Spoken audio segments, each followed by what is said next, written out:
So ayun nga po mga kababayan.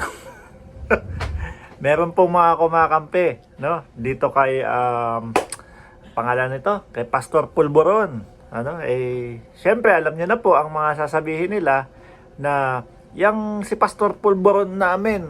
Nako, ano yan, absuelto yan. Walang mangyayari dun sa kaso niyan. No po? Nakita ko pa lang po, mga lolo na pala to. Mga parang kapag ka nagbabalita, parang matutulog ka habang binabalita yung kanilang pinapaniwalaan. So, dito sa video na to, yung nakita ko mga bossing, tingnan nyo na lang, linagay ko dun sa thumbnail yung kanilang picture, no? Diyan sa video na yan, actually, dahil nga po, no, si Pastor Pulboron nangangalap ng mga tao na kakampi sa kanya. Siyempre, kumbaga, hindi nga daw po stress Pero, minu-minuto, kada oras magbablog, ipinapaliwanag na wala siyang kasalanan. Ano po? Hindi naman po bobo ang taong bayan para hindi malaman kung ano talaga yung mali na ginawa mo at kung bakit ka nakasuhan. So, yung video, no, Jing Paras yata yung pangalan nung sila lolo na parang nakakaantok pakinggan. Parang, alam mo, nagchichismisan lang din So, nakita ko, masyado silang nakapokus, no, sa ating Pangulo. Yung kinaso kay Pastor Pulboron o kay Macanyas, lilinawin po natin, no? Wala pong kinalaman ang Pangulo ng Pilipinas doon. Si PBBM nandyan, nagtatrabaho lang po. Ang nagkaso po mismo sa kanila ay ang Chief of Staff po ng PNP. Bakit kinasuhan? Dahil nagpapakalat na, kumbaga parang withdrawal of support na din ang kahulugan po nung pinapakalat nila Dahil sinasabi na, sinasabihan na si BBM ng PNP at ng AFP na mag-resign na. Ano po ba ang pagkakaintindihan niya doon? Withdrawal of support. Ano po ang magiging dating sa taong bayan nung gano'n? Nako, baka magkudeta kapag ganito Nako, pati yung pong mga AFP at PNP wala nang tiwala kay PBBM Ganun ang magiging dating. So mali po. Inayos po at pinaalam ng AFP at ng PNP na hindi sila nagwi-withdraw ng support at hindi nila sinasabihan si PBBM na mag-resign. Gusto po kasi nilang mangyari, ipakalat yung mga ganung balita na yon na para yung pong mamamayan natin mag-withdraw din po ng support sa kanila, sa ating presidente. At ang narinig ko pa po doon sabi po nung dalawang lolo vlogger na yun, yung Lolo Pulborons, no?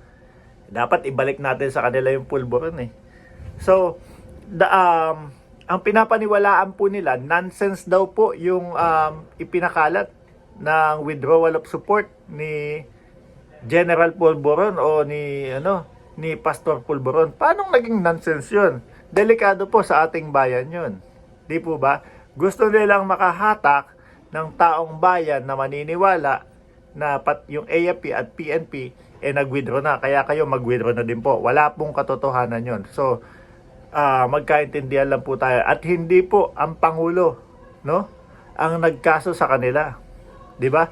Tapos, meron pa po silang pina-play pa yung video ni Pangulong Duterte So dahil nga po nung panahon ng eleksyon nagsasabi ang dating Pangulo na meron dito na kandidato na gumagamit ng ipinagbabawal na gamot.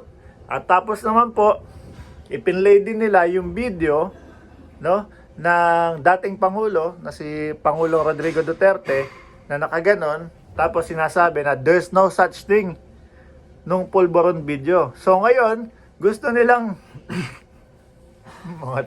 mga lolo na kasi siguro, pag tumatanda po ba, humihina ang utak. So gusto nilang ipaalam sa taong bayan na yung sinabi daw po ng dating Pangulo, no, paniwalaan daw po. Paniwalaan daw. Tapos, yung ngayon po, yung there's no such thing, wag naman daw paniwalaan. Ano ba talaga?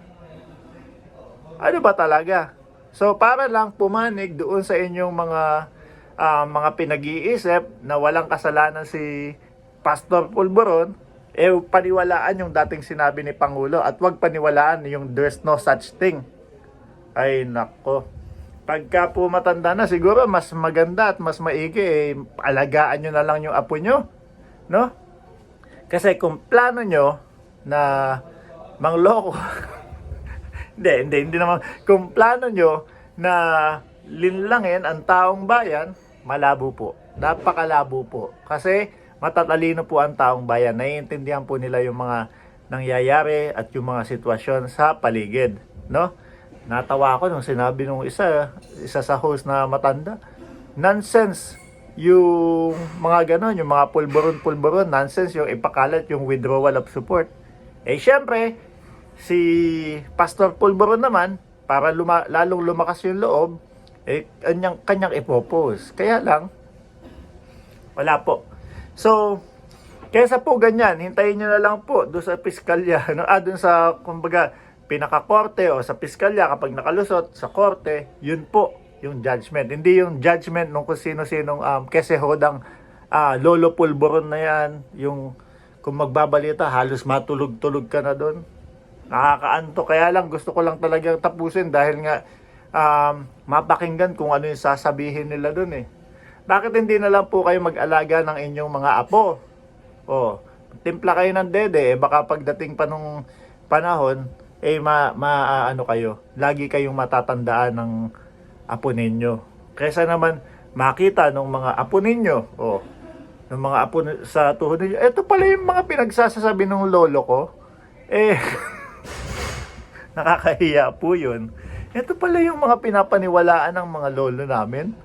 Si lolo yan, nagsasalita, huli na, pilit pang inililihis. Mali naman yung ginawa nung pinagtatanggol nila. Si lolo, nakakahiya po yun. Ano po?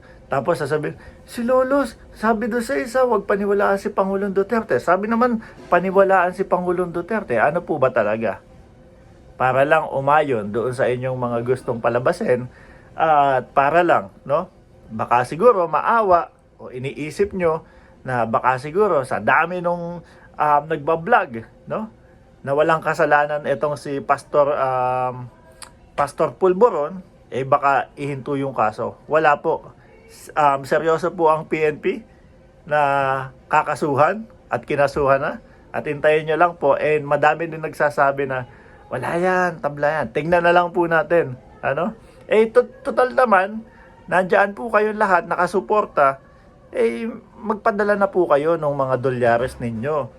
No? Para sa ganon, matuwa-tuwa naman sila. At baka mas habaan pa po yung mga Bible verses ng vlog nila. Siguro po, sa susunod na mga panahon, ang pangalan na po nung kanilang YouTube channel, hindi na po siguro General's Opinion. Baka Bible's Opinion na po. Mga ganon. Di ba?